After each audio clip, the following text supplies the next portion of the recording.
उत्तर प्रदेश के प्रयागराज में अभ्यर्थियों का उत्तर प्रदेश लोक सेवा आयोग कार्यालय के बाहर विरोध प्रदर्शन जारी है।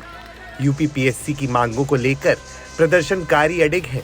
3 दिन से हजारों की संख्या में छात्र यूपीपीएससी के खिलाफ सड़कों पर लगातार डटे हैं। तीसरा दिन हो गया है। हमारी मौजूदगी इस वक्त प्रयागराज में उस जगह पर है जो कैफे सेंटर बन गया है इस वक्त प्रदर्शन का। एक और है उत्तर प्रदेश लोक सेवा आयोग का वो दफ्तर, जहां पर आपको फोर्स नजर आएगी, बैरिकेड्स नजर आएंगे और सामने बैठे छात्र नजर आएंगे। कुछ अगर दिखाई पड़ रहा है तो वो दिखाई पड़ रहा है ना छात्रों के जो संख्या है उसमें कमी हुई है, ना उनके आक्रोश में कमी हुई है। वही आक्रोश अभी भी दिख रहा है और आप अगर देखें तो लगातार यहाँ पर नारे ये छात्र लगा रहे हैं। बाकायदा स्टील से टीन को बजाकर सामने इस तरह के पोस्टर्स भी दिखाइए जिसमें अध्यक्ष संजय श्रीनिवास गुमशुदा यानी इस तरह के पोस्टर्स जो हैं ये लोग लाकर चल रहे हैं। क्या है छात्रों की मांगे? 1 डे 1 शिफ्ट में परीक्षाएं कराई जाए, नॉर्मलाइजेशन ना हो। छात्रों का तर्क है कि 2 शिफ्ट में पेपर होने से नॉर्मलाइजेशन होगा, जिसका नुकसान अच्छे छात्रों को भुगतना होगा। अर्थात 1-2 शिफ्ट में पेपर होने की वजह से 1 शिफ्ट में सरल, 1 शिफ्ट में कठिन प्रश्न होंगे, जिसके कारण आयोग नॉर्मलाइजेशन करने का काम करेगा, जिससे अच्छे छात्रों के छंटने की संभावना रहेगी, साथ ही साथ भ्रष्टाचार बढ़ेगा।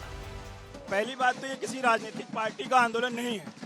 यहाँ पे दिल्ली से लेके लखनऊ, यहाँ पे जितनी डेलीगेसी हैं, इलाहाबाद विश्वविद्यालय के जितने हॉस्टल्स हैं, वहाँ से छात्र हैं। ये किसी राजनीतिक दल का 1 नंबर का प्रोग्राम नहीं है। ये राजनीतिक दल का इसको ना समझा जाए। ये लड़ाई छात्रों की और योगी सरकार की है। ये लड़ाई छात्रों की और आयोग की है। छात्र लगातार विरोध कर रहे हैं। उनकी मांग है कि पेपर 1 शिफ्ट में हो और 1 दिन में हो। मुद्दे नॉर्मलाइजेशन हटाने के लिए मेन मुद्दा वही है कि हम लोग का एक दिन में एक एग्जाम करा, 1 शिफ्ट 1 डे एग्जाम कराया जाए, जिसे हम लोग कुछ आश्वासन मिला है आप लोग को? देखिए, हम लोग 3 दिनों से मतलब ये कर रहे हैं, लेकिन आज तक सरकार कोई मतलब इसके लिए कोई मतलब मुद्दा नहीं उठा रही है। आज तक कोई जवाब नहीं आया है। डीएम एसपी आके बस कह रहे हैं तुम्हारी मतलब आप लोग चले जाइए, आप लोग की मांग नहीं हो सकती। हम लोग की मांग सरकार कह रही है सेंटर्स कम हैं और किसी तरह से निष्पक्षता से एग्जाम हो, इसलिए ऐसा किया जा रहा है। सरकार कह रही है कि हम सारे एग्जाम जो एग्जाम सेंटर है गवर्नमेंट कॉलेज में कराएंगे, और गवर्नमेंट कॉलेज में उतना पर्याप्त सीट नहीं है कि सारे बच्चों का 1 दिन एग्जाम कराया जाए। वहीं आयोग का कहना है कि हमारे पास ऐसे संस्थान और केंद्र उपलब्ध नहीं है जिससे एक साथ 6 लाख अभ्यर्थियों का पेपर करवाया जा सके। गवर्नमेंट ने गाइडलाइन जारी किया कि किसी भी स्थिति में प्राइवेट कॉलेज को जो है सेंटर ना बनाया जाए और केवल सरकारी और वित्त पोषित विद्यालयों को ही सेंटर बनाया जाए। उसी गाइडलाइन के अनुसार हम लोगों ने 75 जनपदों में एक्सरसाइज कराया, सेंटर चिन्हित कराया। उसमें जो है हमें 1758 सेंटर के सापेक्ष मात्र 978 सेंटर ही चिन्हित हो पाए, जिसकी कैपेसिटी 4,35,000 थी। चूँकि पीसीएस में कैंडिडेट जो है 5,76,000 समथिंग रजिस्टर्ड हैं, तो 75 जनपदों में 1 डे में एग्ज़ाम संभव नहीं था। इसको देखते हुए हम लोगों ने 2 दिन फिर प्लान किया, आधा 1 दिन, आधा 2 दिन, इसलिए 41 जिलों में हम करा रहे हैं।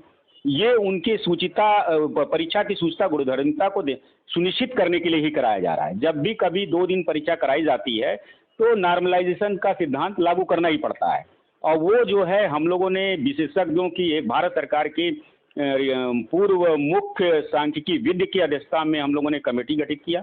कमेटी ने जो बेस्ट फार्मूला था, उन्होंने परसेंटाइल मेथड वो हमको सुझाव दिया, उसको हम इसमें लागू करेंगे।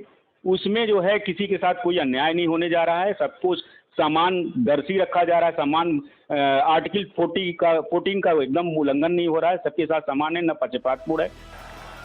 जहां एक तरफ अभ्यर्थियों और आयोग में बात लगातार बिगड़ती जा रही है, वहीं दूसरी तरफ मामले पर सियासत शुरू हो चुकी है। सरकार और विपक्ष में वार पलटवार का दौर जारी है। समाजवादी पार्टी जहां छात्रों का साथ दे रहा है, वहीं भाजपा ने इसे चुनावी दांव बताकर विपक्ष की चाल करार दिया है। हालांकि बृजभूषण शरण सिंह का बयान भी आप सुन लीजिए। आग्रह है सरकार से कि बच्चों के जो मांग है उस पर बहुत गंभीरतापूर्वक विचार करना चाहिए और सहानुभूतिपूर्वक विचार करना चाहिए। इसको हल्के में नहीं लेना चाहिए। लगातार प्रदर्शन कर रहे हैं विद्यार्थी। यही, इसको हल्के में नहीं लेना चाहिए। कुछ गलती शायद पुलिस वालों से इलाहाबाद में हो गई जी, लाठीचार्ज भी हुआ। तो जिसको लेकर के छात्र इस समय काफ़ी आंदोलनरत हैं। बच्चे हैं, अपने ही बच्चे हैं, इसको गंभीरतापूर्वक लेना चाहिए।